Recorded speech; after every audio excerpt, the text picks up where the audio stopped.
In this video, we're going to talk about how much money can you save with double pane windows versus a single pane window. And I know there's a bunch of weird numbers and metrics and values, but I think at the end of the day, what everyone really cares about is how much money can you save. So that's what the focus of this video is going to be on. And so what I have to the left here is a single pane window. What I have on the right is a double pane window. And the thing to make note of here is that I'm going to control everything else except the windows themselves. So we've got the same exact temperature difference on the inside and the outside. We're going to be using the exact same area. I'm assuming an area of 2 square meters of glass, and the lengths of these glass are going to be the same. From our previous videos, we've looked at how do we model this heat flow through our system. And so that really is just Q. And so Q is equivalent to that temperature gradient, which is really just T1 minus T2 divided by the resistance total. The very first step to make note of here is this R total term. In the case of the single pane window, this R total term is really just equivalent to the length divided by the thermal conductivity times the area of that particular glass. So that single piece of glass, that is the SP case.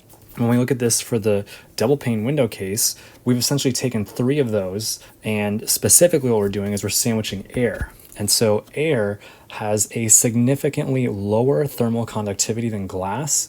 So this has an extremely good benefit for us in terms of insulation, because as we can see right here, the thermal conductivity of air is orders of magnitude smaller than what it is for glass, almost 40 times smaller than what we're looking at for glass, and therefore it's going to be a lot poorer at allowing heat to move through it the same way that glass would. When we try to calculate what is R total for our double pane window, we've got R total for the single pane window. This guy was really just equal to the length of that glass. I'll try to use consistent colors. Length of the glass divided by thermal conductivity of the glass times the area of the glass. And what we arrive at, 0.001875 kelvins per watt. And so if you do the same calculation now, but we are going to be looking at our total, the total resistance of our double pane window.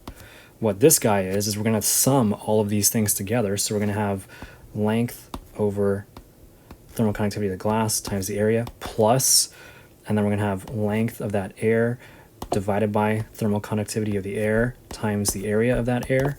And then we're also going to have length of the glass. So this is that second pane in that double pane window. Length divided by thermal conductivity of that glass times the area.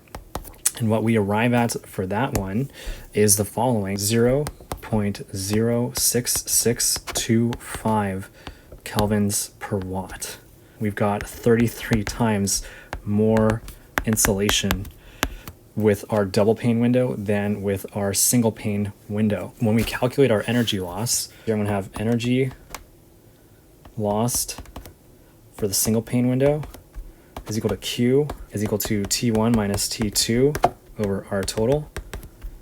At the end of the day, we are losing 2,670 watts through our glass window because of that temperature difference. So you need to be adding 2,670 watts into your home in order to keep the temperature at 15 degrees Celsius. Energy lost in our double pane system, all right, QSP and QDP, just to differentiate that, T1 minus T2, we have R total of our double pane glass window, and what this is really equal to, 75 watts. You're spending almost 2,600 watts of unnecessary energy in order to maintain the temperature difference of your single pane window than a double pane window would cost you. And so if you extrapolate this value, we pay on average $0.21 per kilowatt hour. The energy savings of this particular process is going to be roughly 2,600 watts. So we've got 8,760 hours per year. It's costing us 22,800 kilowatt hours per year.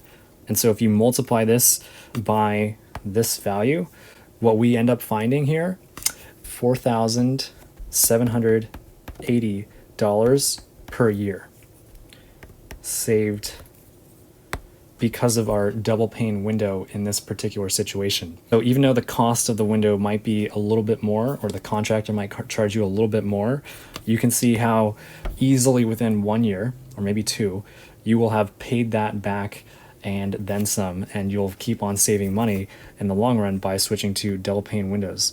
So that is why double pane windows are so valuable to us and why more people should be doing it. I hope this is helpful or interesting. Let me know if you have any questions. Thank you all for watching, and I'll talk to you guys next time.